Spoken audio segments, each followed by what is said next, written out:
All right, it's 6 o'clock, so we'll go ahead and get the May 14th town council meeting started. Willie, you want to do a roll call? Oh, no. Wait, What? not yet. Hold on. Come on now. Please. No, not yet. I'm no Marissa, that's for sure. Yeah, we can do that. Can we just do a roll call of officers? Fine, whatever you want to do. All right, Jerry Burmeister. here. Steve Denny here. Steve, I do you last. Now you. Okay. Brian Williams here. Shane Davis, not here. Jen Roberts. Here. Who could forget Steve Denny? Oh, and I'm here. Okay. We usually do like a moment of reflection. I don't see that on there. Yeah, I don't see the moment of reflection. Okay, yeah, let's go ahead and do the Pledge of Allegiance. I'll start it up. Pledge allegiance to the flag of the United States of America and to the republic for which it stands, one nation, under God, indivisible, with liberty and justice for all.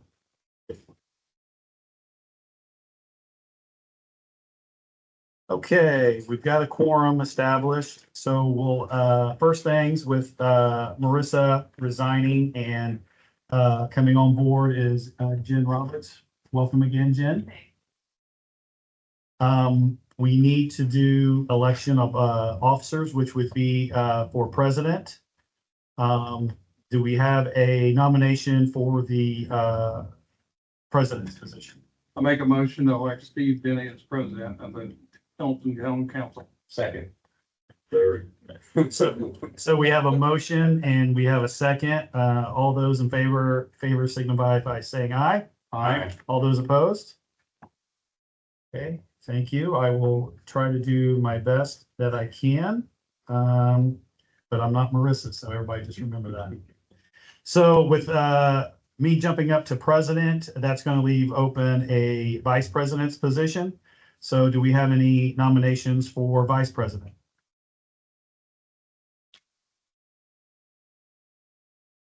Motion has been made for Brian Williams to be vice president. Do I have a second? I'll second. We have a motion and a second. All those in favor signify by saying aye. Aye. All those opposed? Motion carries. Congratulations. Thanks. All right, approval of minutes. Has everybody had a chance to look at the April minutes?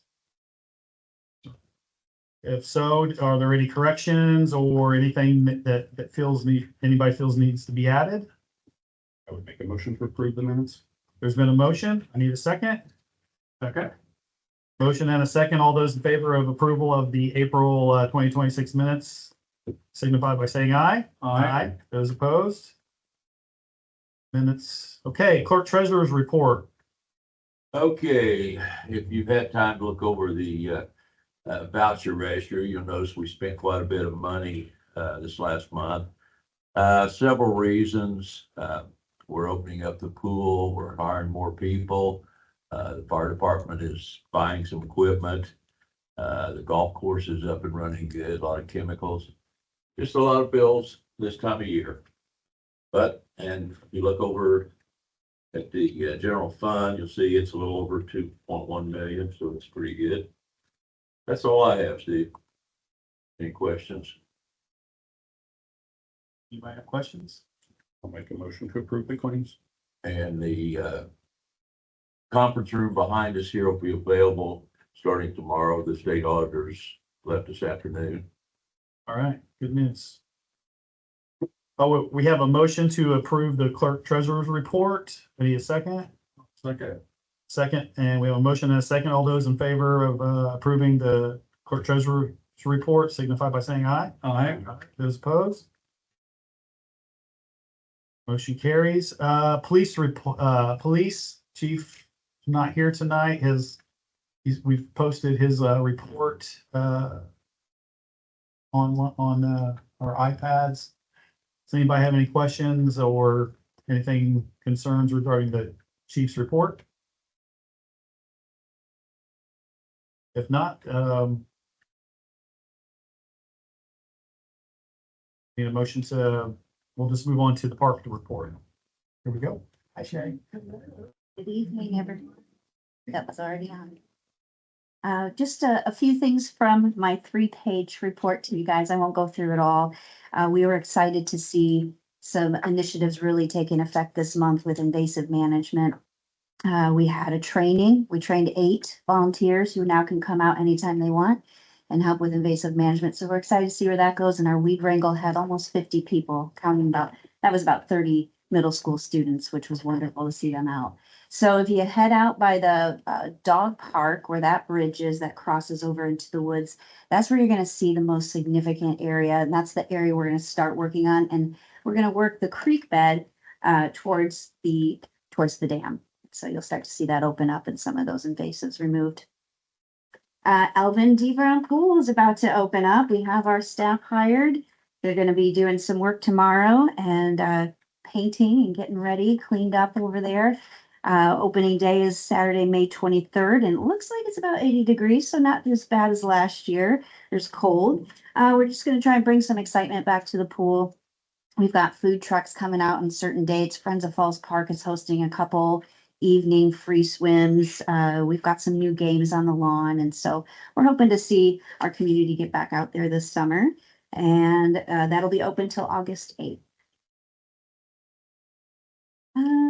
I did send some save the dates for you. I'll just mention the one that's coming up soon, this Thursday or next Thursday, May 21st. We're going to start Tai Chi in the park, and that's put on, that's going to be a partnership with the Madison County Health Department. So we're excited to see that once a week for 8 weeks. And that'll be in the mornings from 10 to 11, and it's free. And we are going to start offering full moon hikes. So as far as programming goes, we'll start to see those hopefully once a month, and we'll start that Sunday, May 31st. We did a Low Head Dam educational post, it would have been about a week ago. And really, we're just going to start talking about the history of the creek and the dam and the swimming area, and then kind of lean into just some education on safety around that Low Head Dam this year. Other than that, we mentioned the golf course. You mentioned that in your report. It's very busy over there. We're seeing a lot of usage. We have the men's club and the women's club are really active right now. Couples league started up tonight, and just having a lot of fun over there. The greens look amazing thanks to our crew. And we've seen a lot of new users this year who've actually come into the pro shop and made comments about the greens. So just really wanted to put a shout out to our staff over there doing a great job. Yeah, any questions? Yes. You got the pickleball course that you guys put in Mhm. full use now. Do we have lights out there at night? We have one safety light and it does light it up pretty good. Does it? And we just added a camera that should be active probably next week or so.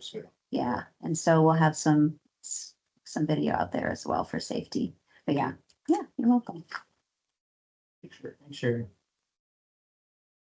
All right, planning. Evening.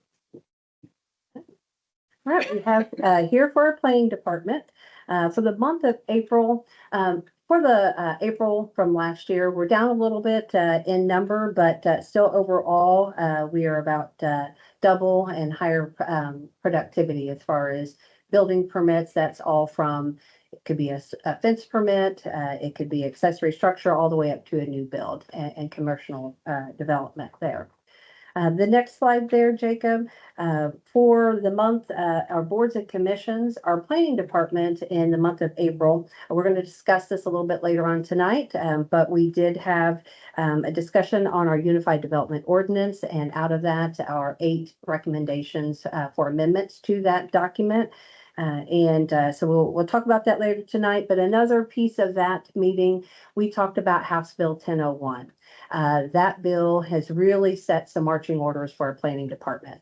Legislation has come in pretty hard, even for a short session. They have outlined about 30 sections in that bill as far as things that our planning department is going to have to start honing in on. We've got new regulations, we've got new reporting requirements, we've got some intense reviews that we need to do on our unified development ordinance, or what we call kind of legal restrictions on development. and also even some tighter controls and reviews on our fees as well as our impact fee program for that statute. Had some additions that really kind of changed the framework for that. And also requiring a public hearing. So later on this fall, after we really dive deep into this and kind of get a roadmap of what things that we need to have in place, by the end of the year, we're going to have some state reporting requirements. We're going to have to report even not only how many petitions have been filed, how many have been denied, how many have been approved, all the way up into how many days it's taken for us to review. So as you could see, they're really wanting to focus on, and their goal is to make homes and development more streamlined, shorter processes, as well as more affordable for communities. So we'll be exploring and learning and relaying all those impacts on our planning and zoning as the year goes on. Our Board of Zoning Appeals, we had 3 different petitions that were lined up to present that night. They were all continued to our May meeting, which is this coming Tuesday. Since then, one of them has withdrawn their petition, but the other 2 will be presented in more detail. Had some of those that need a little bit more information. And our historic preservation, they had a pretty full night this past month. They have looked at some updates to their National Register inventory. I think, Mr. Burmeister, I think there might be 400 pages in that document. A lot of work that went into it between the Historic Preservation Commission members as well as Ball State University. Those students really put in a lot of time and effort to update our inventory. They're just taking a look at some of the gradings and those reviews of those conditions of those particular homes and buildings in that report. So they took a lot of time going through that document. Also, the facade grant, that was at $250,000 for food and beverage. They've got about $50,000 left. So that's still open for different building owners here within the Main Street District to apply for that. And we encourage them to come out and do so. And then also the historic residential design guidelines. This was about a 40-page document. Actually, Connor Grant put a lot of time and research and development in that. Those will be guidelines. They're not going to be required for those that own homes in the residential core conservancy district. That's the residential area outside of the historic downtown. But it will give them nice guidelines and suggestions to be able to, when you make improvements to your house, how do you want to go about it to make sure that you adhere and uphold that historic integrity of your home to keep you on that national register. So they've been working together through that very well. Urban Forestry, another very active board. This board, we've got a very busy spring. We had our Indiana DNR Arbor Day poster contest ceremony that we did with the 5th graders over here at the school. We talked about that in preparation. We confirmed our 2026 committee goals. And then also, we talked about an update. We're going to be presenting next week a scope of work that we have that we're going to be doing an update to our tree management plan. That was a 2016 plan. It's recommended to be updated every 10 years. So that will be updated here by the end of the year. That is going to be a partnership with Davie Resource Group. And then last with that group, we talked about our summer intern. We're going to bring them in, and a lot of their tasks that they're going to focus in on is supporting our urban forestry program and social media efforts, kind of build that out for this next year. It's becoming a very advanced progressive group. They're very excited and passionate. So that individual is going to be key to help me as staff to be able to make those things happen this next year. And then next slide there, just for our site plans, our primary plats, secondary plats, those are moving along with our subdivisions. Baker Point, Section 2 was just approved. They had Section 1A, 1B, that there's about 25 homes now under construction in one phase or the other. And then we also have Culvers that we did, our technical advisory committee. We did provide them comments and input for requests for change and clarifications and so forth. So we'll be getting those back and then hopefully confirming and getting that ready for their site development process, and then building permit as well here in the next few months.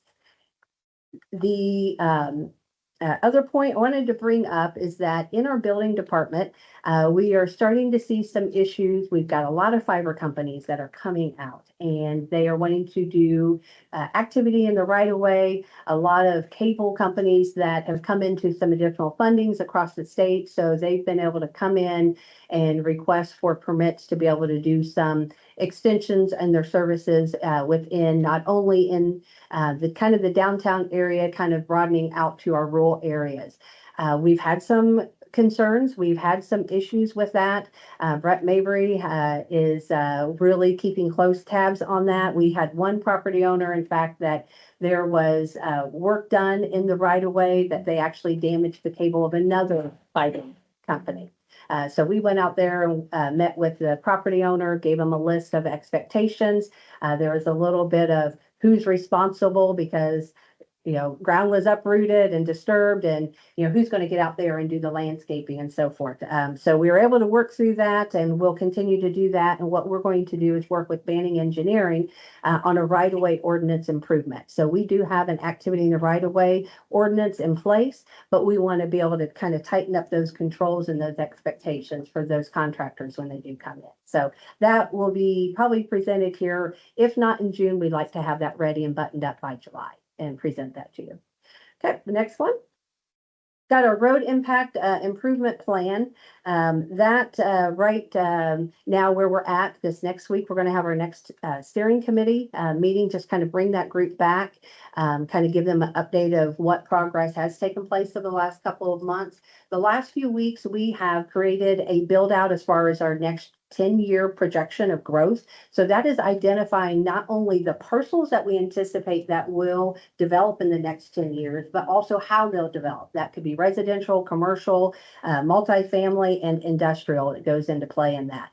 We calculate projected units as well as square footage for those commercial developments. So that will all go into play in determining those projected road improvement projects that need to be able to be implemented to be able to accommodate that projected growth. So that will be presented next week. But then also too, we're going to inform that committee of those changes of House Bill 1001. So what they've done is that with that, they've added a requirement that the maximum length of any particular zone has to be a maximum of 5 miles. End to end, we're 6 miles.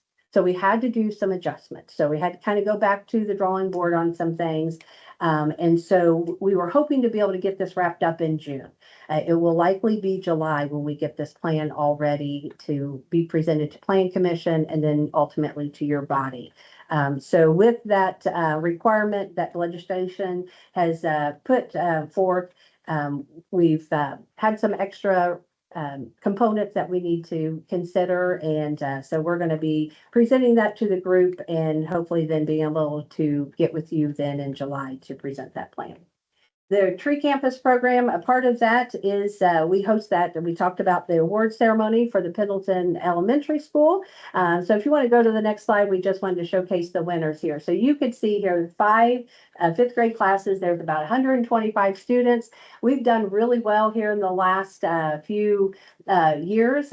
We had our first year, we had number 3 in the state. Then last year was the top 8 in the state. This year, you know, our school-wide winner, Nora Curtis, she did a phenomenal job. Her entry was submitted to the state Indiana DNR poster contest. We didn't make top 8 this year, but we'll go at it again next year. But we had a blast. It's so fun to see with these kids light up because they come into this ceremony. They have no idea who were the top 3 in the class. They don't know who is the top winner in their class, being the top 5 winners. And then, of course, they don't know the ultimate winner whose entry was submitted to the state. So it's always a highlight. And this year was extra special because the ceremony we held on Arbor Day on April the 26th. So, okay. Main Street Pendleton, wanted to kind of bring up few things. Our sponsorship packets did go out here this last week. Also, the Downtown in Bloom has went really well this year. That those invites for support on that went out a couple weeks, well, maybe about 3-4 weeks ago. They have even exceeded the cost of the flowers. So those additional dollars from our community members to our business owners, they've been very responsive, very supportive in this. And the rest of the dollars will go to support in maintaining and keeping those flowers watered. You will see those planted, hopefully weather permitting, next Monday. Lisa Floyd and the Dave Welch will be out here, and they will be beautifying our downtown here. The other thing is I want to bring to your attention, Lexi, in part of her hire, she is the community development coordinator, but she is also a split role as then to be the executive director of Main Street. I have filled that position here for the last 6 months, just as interim, trying to kind of carry through and be able to bring her on board and learn together to get her ready to be the executive director for Main Street as well. She is doing a phenomenal job. So at our next week's Main Street board, we're going to talk about that transition. It was a part where she would transition into that role within 12 months of her employment. We feel that she's ready. So we will probably kind of make that official at our 4th of July event that we have coming up. So she's done really well. US 36 reroute, Water Street intersection planning study. We did have that open house there at the end of March, but since then our consultant, Scott Sandstrom, he's been working on the draft memo. It's itemized everything out as far as traffic counts to all the research to all the alternatives that had been presented that night. Then it narrowed down to the top 2 preferred alternatives for the improvements to Water Street and State Road 67 as a roundabout, and then also extension of that roadway to US 36 to be able to adjust to growth and the traffic concerns that we do have there right at State Road 67 and US 36. We also had a steering committee meeting about a week and a half ago. We got a lot of great input from the fire chief and also Candy Stewart for the school system about some of those those medians in the roadway and how we can make adjustments. So he is doing that now. We'll be presenting that here probably in the next month and hopefully wrapping up that planning study here by July. Gallery walkway. Martin parking lot there, it was resealed last week. It will be restriped this next week to where then we will be able to gain a few more parking spaces in that parking lot. And after that, then there will be improvement to the gallery walkway. So it's been a great joint effort between our street department, the property owner, Pendleton, or the placemaking advisory committee, as well as Main Street Pendleton. They are looking at then finding funding for benches, lighting, and brick pavers for that gallery walkway. And if you want to go to the next slide there, Scott Stottlemyre, he is an artist, a local artist. He's also a member of the placemaking committee. These are just kind of some possibilities that the placemaking committee is going to be voting on. They don't know if it's going to be a black background, or if it's going to be more of a kind of a boxed type design, or if it's going to be letters that may be kind of bulged 3D letters on the outside, but they're just going to kind of try to get the design and then the coloring, and hopefully here in the next 2-3 months that Scott will be able to do his design and be able to have that there visible off of State Street. And then I don't have a slide for this, but I wanted to bring your awareness to a grant that the town had kind of co-sponsored with the South Madison Community Foundation. It is the Historic Preservation Fund, and that is through the Indiana Department of Natural Resource. It's through the Division of Historic Preservation and Archaeology. We did just here in the last few weeks got the contract signed. That project is underway. It's a $113,000 project that they received $79,000 for improvements to the Thomas Pendleton House. So that is going to have new windows replaced. It's also going to have new HVAC and then structural repair to the floor joist. So a lot of work, and they're actually working with Ratio Design, who worked with our Preserving Main Street grant. So they're in good hands and look forward to seeing in the next year the improvements to that wonderful building. Outstanding. Yes, yeah, the great accomplishment. That was a pretty big grant and pretty very competitive. So yeah, and they are the third-party administrator, so they're doing the work, but we're here for support and help and cheering them along the way. So yeah, that's it. Thank you. Thanks, Denise. Okay, town manager? Right. Couple highlights, Cook and Brett and I went to the stormwater conference this week. And the funny thing that everybody was talking about was exactly what Denise was talking about, and they're all complaining about all these fiber projects and being in the right of way and upsetting property owners. And we actually walked away for some more ideas to our ordinance to improve our right of way ordinance to help keep these contractors under control. So anyway, it's always good when other people share the same misery, right? So Etta Moore is being promoted to utility billing office manager. Tracy is moving upstairs, and therefore that opens a spot, just like what just happened tonight, right?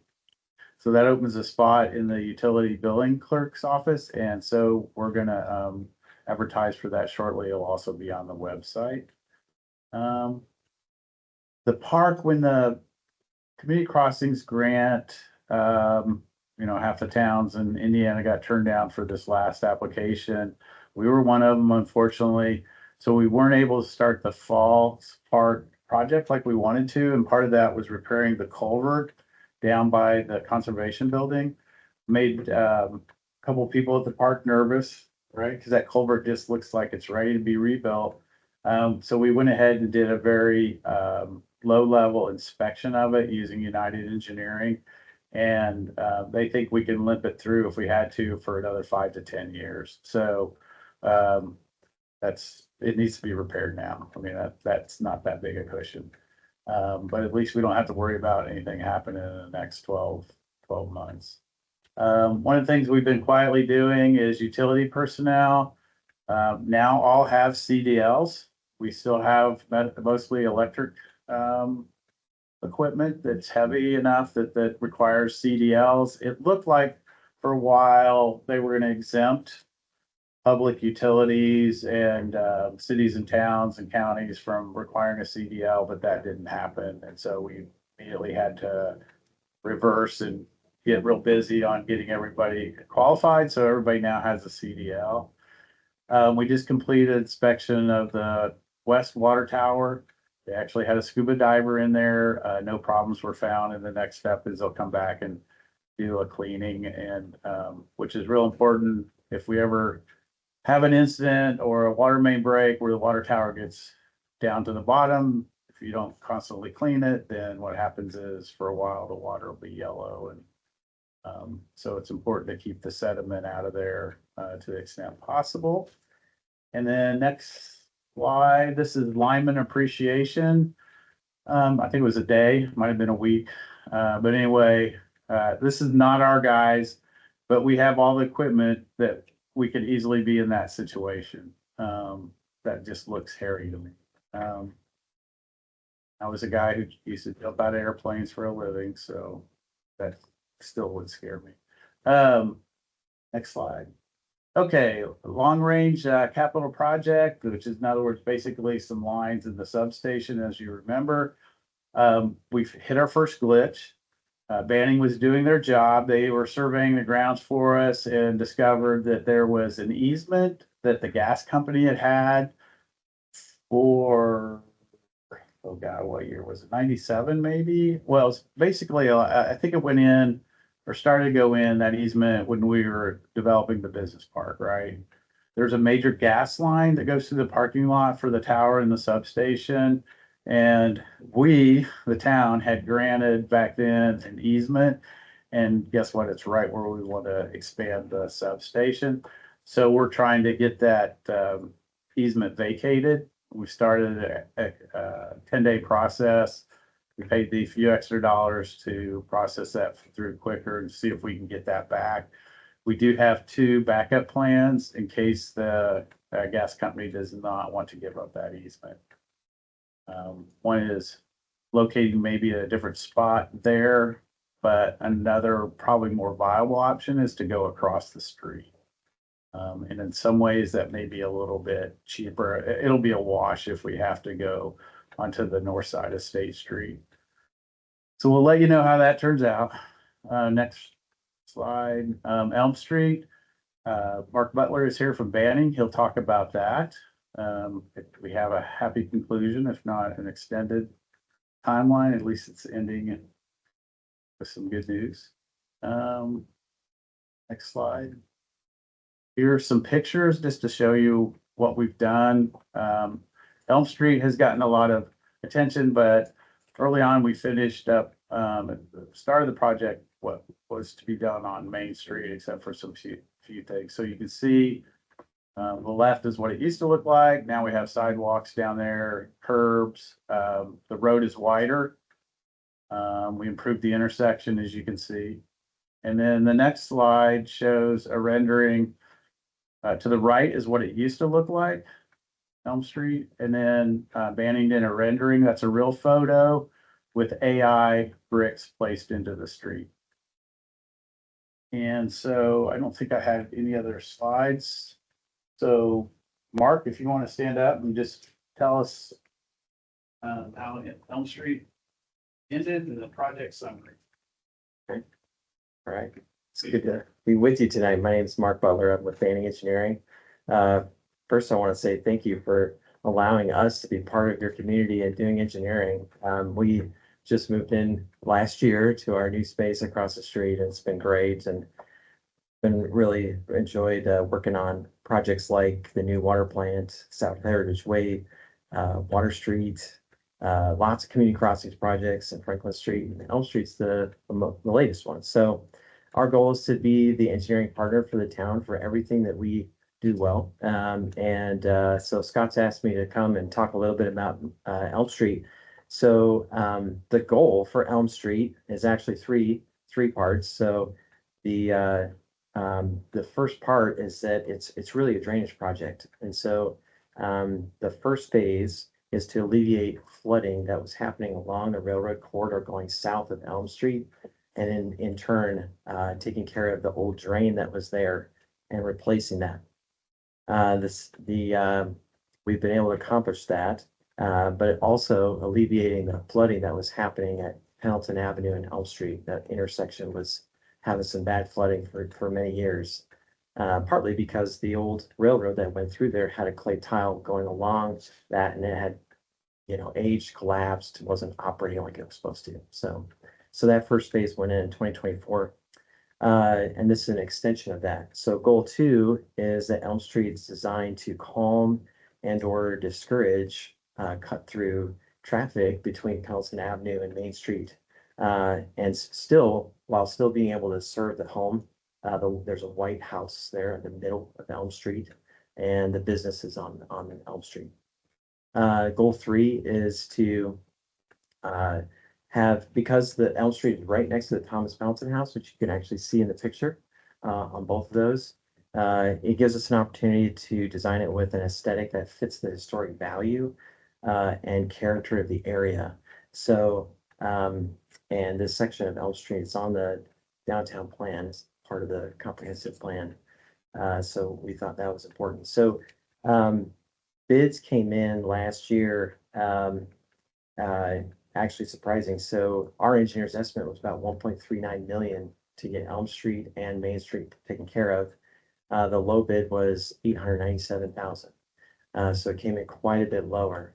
It may have looked like the engineer's estimate was way off, but the other 3 bidders were right in line with us. So it's 1.27, 1.5, and 1.8 million.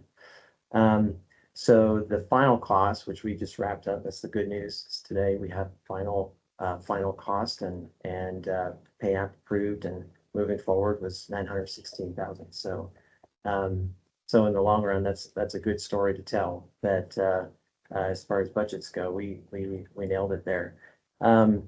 The project, just as a reminder, is substantially funded by Community Crossings. So the eligible items of those, which is the majority of the project, is at an 80-20 split, 80 meaning state, 20 for local funds. So, so just a little summary on the work that was completed. I already mentioned a lot of these, but the drain work was extended under Elm Street and up the alley in the middle between, I guess it would be the house and the lumberyard property, the alley that goes up there, improve that. And then it is poised for the future, giving capacity to Pendleton Avenue. So as the need is there and the funds are there, we can extend the drainage pipes up Pendleton Avenue to help alleviate any flooding in that area. Also, we know that the old drain that goes along the old railroad corridor is still not operating at its full capacity. It's old, it's collapsed in some places. And so eventually the sections that are still in service will be retired through another phase at a future time. So it kind of sets us up to do that.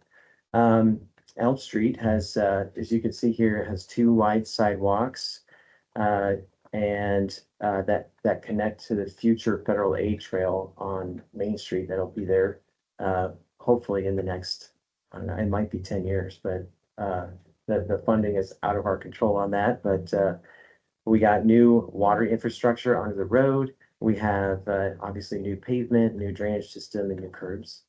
The Thomas Pendleton House has a new sidewalk and porch and rail system. It looks really nice, and the foundation is very pleased with what that looks like. And the Main Street drainage was improved, new curb and gutter, new pavement surface, and new sidewalks. So as of today, the scope is completed. The contractor is done with their work.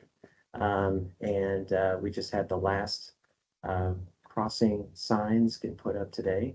And we are on our way to getting the project closed out with NDOT, and we'll be eligible for funding for the next round of community crossings. Right. So at this time, I know I went through a lot, but do you have any questions for myself or staff or both?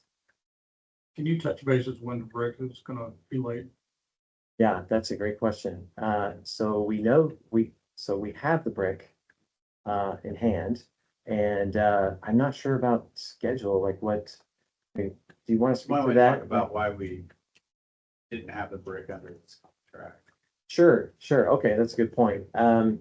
The Community Crossings program does not pay for brick because it's considered an aesthetic feature. And so, being like a betterment, the pavement itself is designed for our standard local section, so it can stand on its own. But the brick is an added measure on top. That means that we just couldn't include it in this grant program. And so the brick needed to be separate. So we're going to close this project out. And then after that, have it done with the brick. So I'm not sure when the brick, as far as schedule goes. So they don't allow decorative brick. They do allow paper brick, and these are paper brick. They're old bricks that we purchased from, that came out of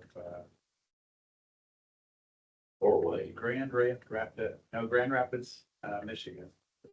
And you don't know, the old kiln-fired brick where they had plenty of cheap natural gas lasts forever. Modern brick, decorative brick doesn't last. That's why NDOT doesn't like it. So just to make sure NDOT wasn't confused and think we were putting in a decorative brick, we were extra cautious. So we separated the 2 projects out, even though we probably could have put it in with no problems. We were just being extra cautious. So we closed out probably end of June. Official closeout will probably be We'll submit all of our final documents next week. Then we've got a couple of canceled checks that we're gonna have to wait for that to process. That'll be a part of that submittal. Has to be done by June 1, then they'll process it. We'll probably get a closeout letter by probably mid-June, late June, like We will not need to refund any money, so it should be pretty quick. So when that starts, when that's finished, then we'll go in and do the brick. Now, I think we can, the trouble right now with getting a brick contractor, I think this is sort of good, may sound like it, not sound like it at first. The bricks are getting so popular, you can't find any experienced brick contractors to come in and do it. Fort Wayne has 3. They have an extensive program. They're so busy, they hardly return our calls, right? Yeah. Mark's been very frustrated. I think the guys did that little apron. I think they might not like doing it, but I think we have the capability of doing it ourselves. And I think in the end, they'll be quite proud of their project. An experienced brick company can do this. They tell us with good weather, they can do it in 3 days. So, we'll see how it goes. One of the things with this project, Mark, you might want to talk about why right now the road is officially a still construction project, but it's been open for Falls Perk for their traffic. The other end, we were gonna open up so that the people who live in that rent the White House for the Burlines could come up the other way. But talking with Burlines and also with Tammy Bowman, they would rather just keep it closed and they can work around that. So when we start bricking, we'll start at the Elm Street or the Main Street end of Elm Street and brick this way. We'll start out probably with a couple of the guys just getting the technique down. And then as they get their process down, then we'll add more guys to it. Bricks, So the plan is to have the town employees lay the brick. yeah, at this point right now. Did that one contractor get back with you on it? There is a contractor that is planning to give me a quote, just to see, schedule and cost, what they're looking at. We have gotten a ballpark idea. I don't have that with me, but we've been kind of working that way to see what they would do. And we do know that we were trying to see if there was a consultant option that they could come in and like kind of have it as a like To help do the faster manage it. process. Yeah. To help us settle quicker. They've not been interested in doing that. I think one of the good things about this, if our own guys do it, is when we've had to repair Broadway or whatever, you notice that there's a lot of sags where there's been repairs. Our guys just aren't good at it. So to build their skills up, we did that approach and that turned out really well. And believe it or not, a little approach is harder to do than a street, right? So they did really well in that. That boosted my confidence. And that they can do it. And so it's a skill I think we need to add to our toolbox. So I think this will be good. It's important about this, Mark didn't talk about it, but economically, brick streets are the way to go. It costs so much to repave anymore. Just Indiana Avenue, I think alone was 30 to 40,000. And so our paving projects, even with community crossing, it's so hard to keep up with. They last forever. Look how much more beautiful it is. We have a lot of bricks underneath a lot of our streets. And the neighborhood streets where traffic is under 30 miles an hour. I don't think this enhanced Film's reputation for historic nature, but also in the end, the economics are there because this project, the first time we don't have to pay this project, the return on investment, getting it after the first time we don't have it. Yes, it costs a little bit more upfront, but when's the last time we had to pay Broadway? We had to pay Broadway nowadays. Probably close to 200,000. Maybe that definitely in the hundreds of thousands, in the half a 100,000. So anyway. Plus, whenever we have a water main break, we pull up the bricks and put them back in. Right? Have that concrete. Thank you. Any other questions? Thanks, Mark. All right, thank you very much. Appreciate your time. All right, let's move on to old business, ordinance 2604, amending Title 7 speed limits. So second reading, and this is going to a program where we have a universal speed limit in the subdivisions. The ordinance lists by street, the different subdivisions. There's a couple of streets that are like Hunsaker Boulevard, well, the parts of it will be 30 miles an hour. But for the most part, everything else is 20. This is your second reading.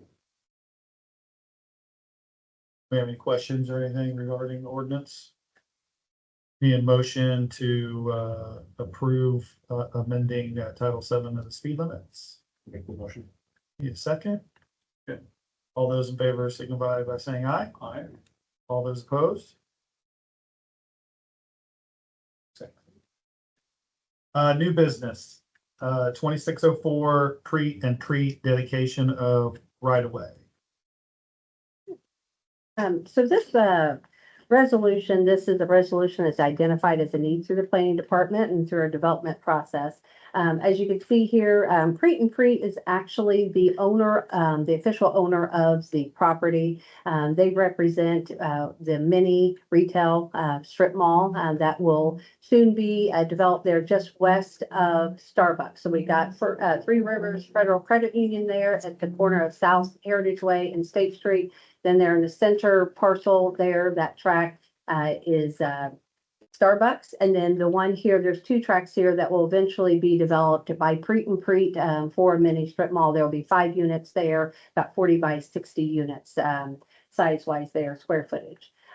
In kind of the development process, we learned that there was 2 tracks there in the original survey. It just included track 1.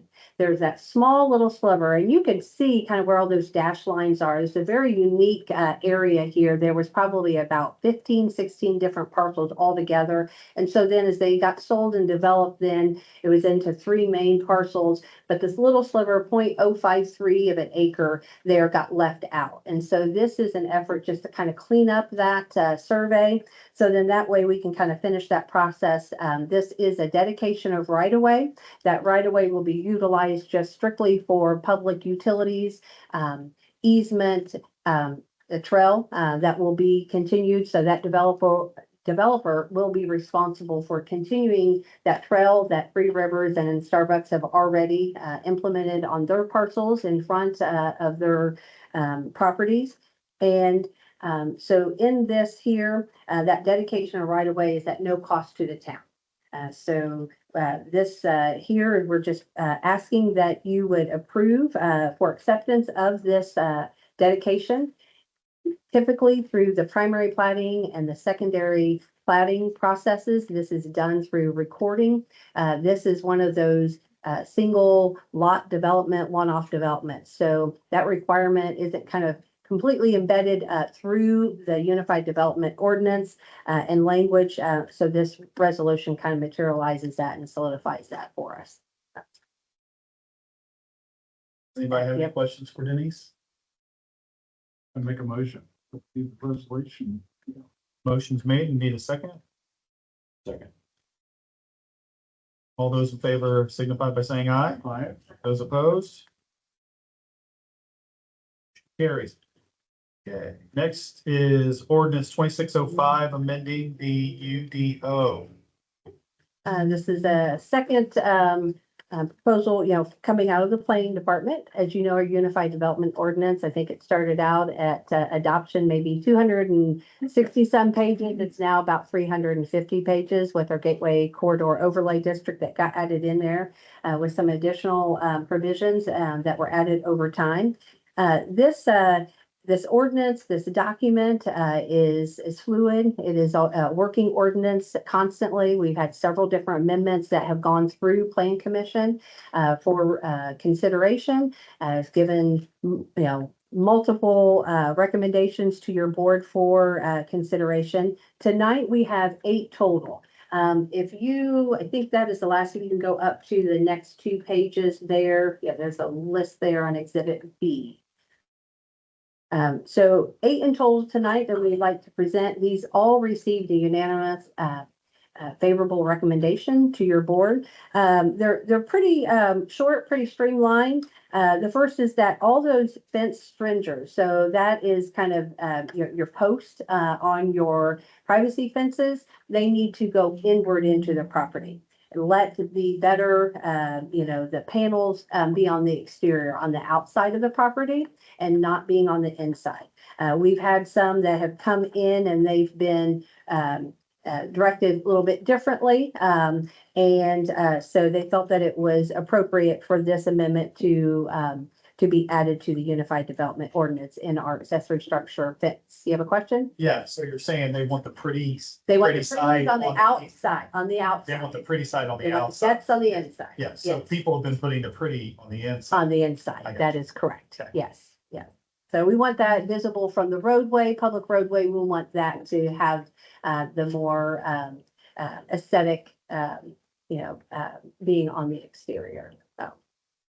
The second is that installation of sod. We've had repeat issues where in new development, specifically residential homes, where they sod only up to the front facade. And then from there on the sides of the home, which is still visible from the public roadway, is seed. And then that takes then that new resident to come in and try to care for it. And sometimes depending on the timing of the year, then it's not a fully landscaped home. So that requirement is to have that sod to be placed into the back wall and that of the home. So it gives a little bit more visual appearance, from the roadway and a little bit less intensity as far as maintenance and so forth and getting those lawns started. Some of the developers are putting sod all around 360 degrees of those homes. But most of our residential developers, they're just putting up to the front facade. So they are requesting consideration to move that all the way back to the rear wall. The third is that they're asking that dedication of process we just went through with the resolution with those one-off developments for those one lot site plan and developments, that the requirement and responsibility for that dedication of right-of-way is not just the sole responsibility for those major residential or commercial subdivision developments for the primary and secondary plat processes, but for those single developments that they are responsible for doing the paperwork and the legalese and incurring those costs and so forth to accomplish those dedication of right-of-ways.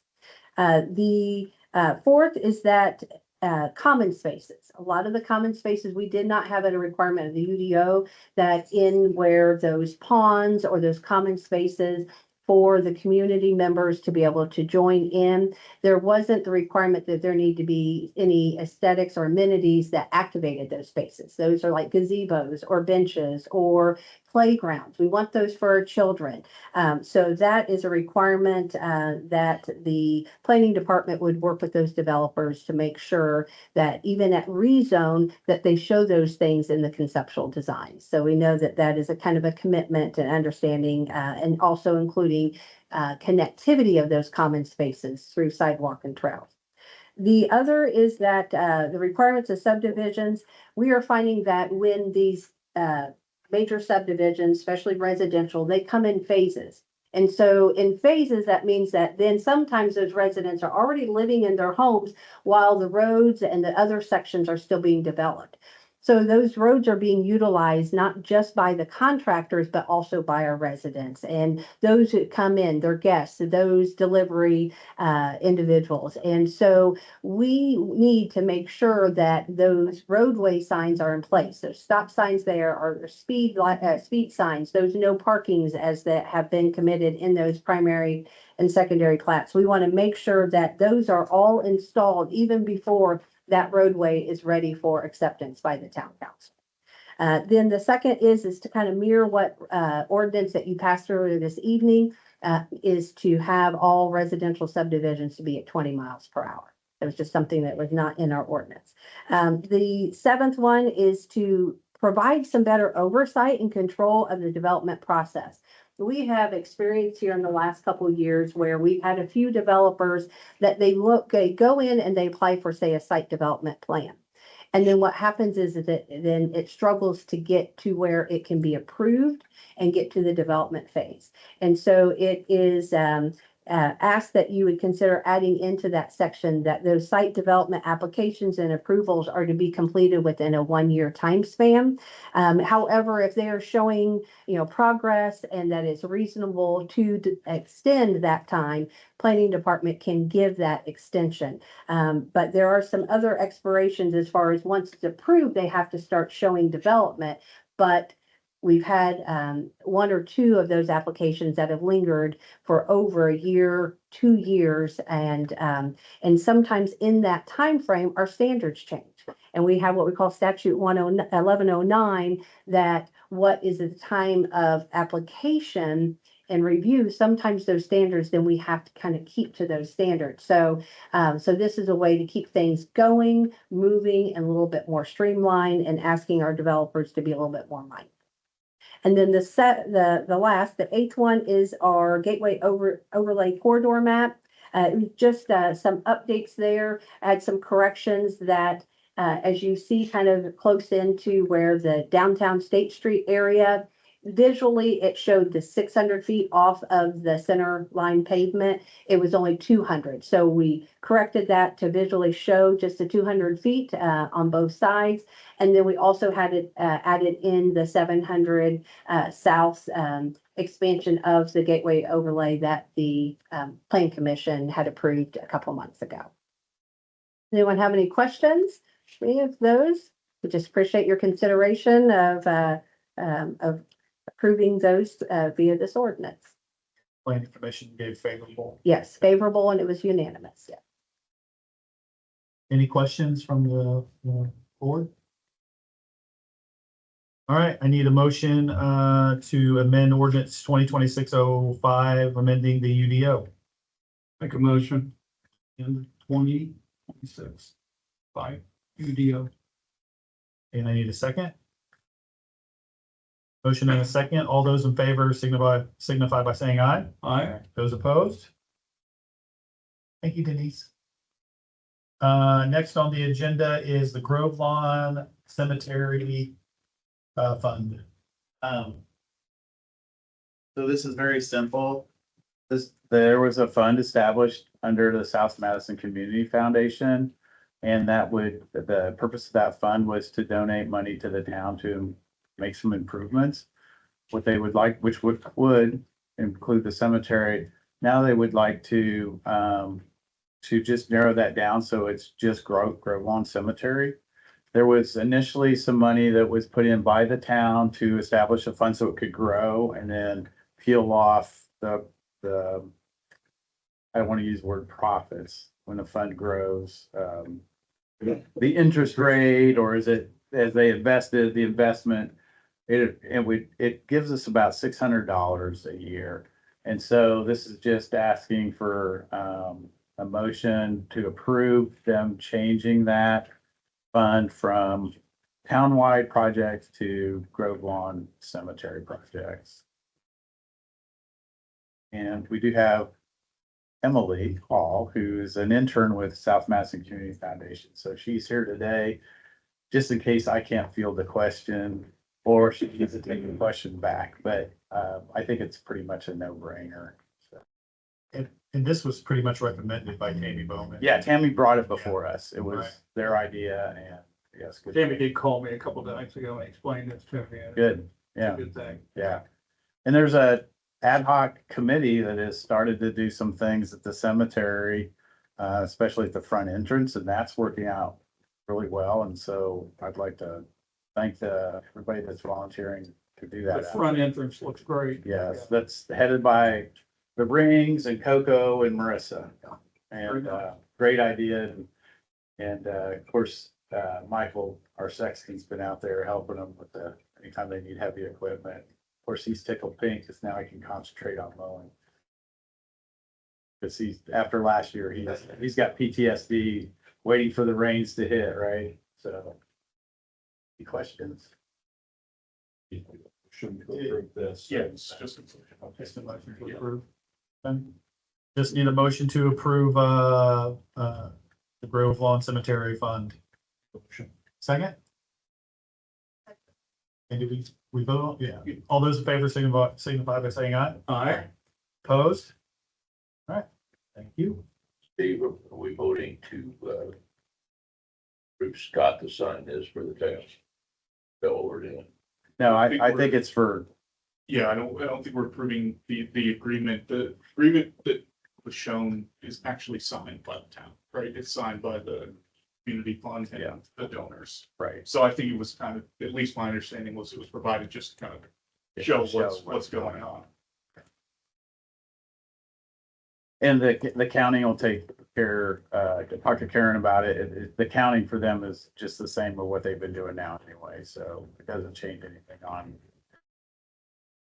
Willie's end of the